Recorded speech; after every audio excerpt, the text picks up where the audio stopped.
Wow. Bayfront Hotel. Tawag ka rin sa kuhan, SM City, parking area, 4th floor.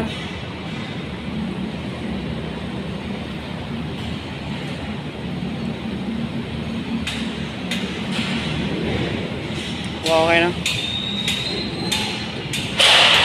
Malaki na pa yung bakante nga. Wiper building. Di mo pa yung parkingan sa SM. Oh. Under contract pa ni karon.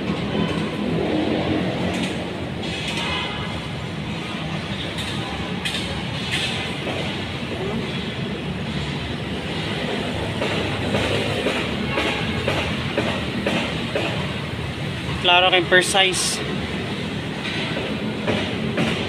Grabe siba, no?